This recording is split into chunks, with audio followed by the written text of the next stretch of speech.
My painting's a disaster. Let's have a look. Oh yeah, that's pretty bad. Oh, thanks. Whoa, whoa, whoa! What are you doing? That can still be saved. Huh? Here, I'll show you. Hey guys, we've all been there, right? I've been a professional watercolour painter for almost 10 years now, and I still make failed paintings. But I'm going to show you what I do with my failed paintings. And trust me, once you know this, you're never going to throw away those painting disasters ever again.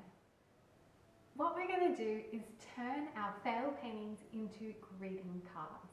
The key here is to think about them as abstract backgrounds on which we can add another design or some clever lettering or text. But you want to think about it being abstract. To start off with, you're going to need to make yourself some card templates. Now, you can make a card whatever size you want, but if you want them to go to fit within a standard size envelope, you're going to need to make your templates to a standard size. This here is an A6, and I just made a square version of that shape as well. Here's a design, which isn't too bad a painting, but I would like to use it to show you how to make a card because there's quite a dark, busy background going on. So I could crop this if I liked the bird. I could crop it so that the bird was the main focus of my painting, but I can't do that in this case because I don't have enough paper space. So I'm going to use this bottom corner, and I've got a little bit of this bird left over. So I'll show you what to do to cover up anything that you don't want in the picture. So I'm going for a square template this time, and I'm going to trace that in and then cut that out.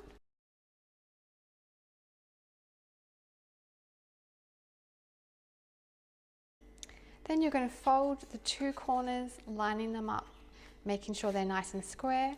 Starting from close to your thumbs that are holding it, you're going to press down into the middle and then press towards the top and press towards the bottom, making sure that you're pinching here the whole time so that the two sides don't end up skewed.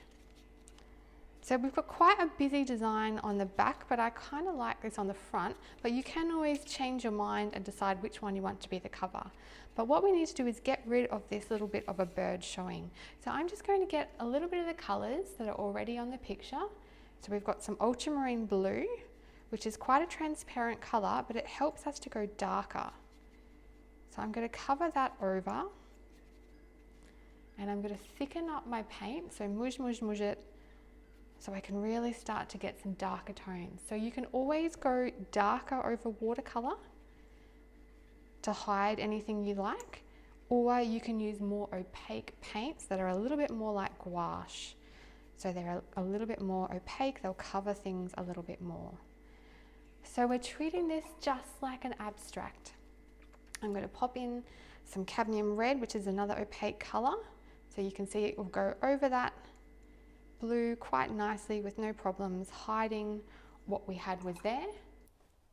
Once your card is completely dry, you're going to use some nice freshly squeezed gouache.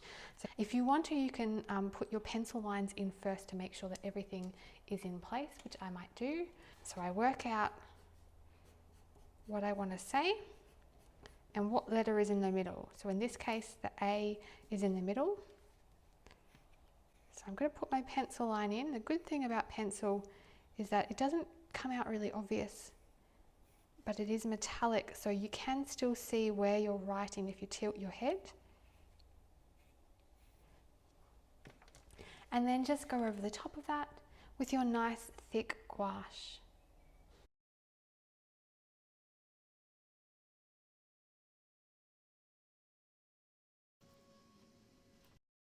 I like to try and line up my words or my letters so that they all kind of fit in a nice neat little box.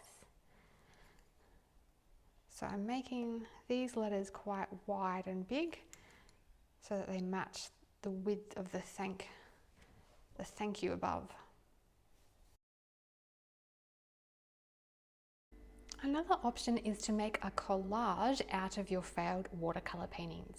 So here I've just been cutting out little leaves and gum nuts from another watercolour painting to stick on and create a design. Just using PVA glue is fine. So here I've got a watercolour painting that I was using as a study for a bigger artwork. And I've done the bigger artwork now, so I don't need this study anymore.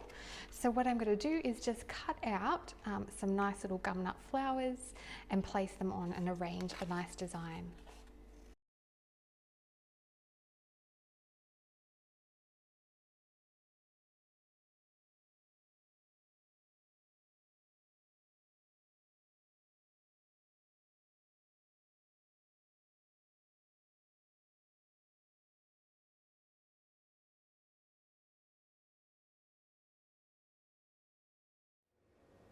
So there you go, guys. Now you'll never have to chuck away any failed disaster paintings. You can turn them into beautiful greeting cards ready to give to anyone any time of year.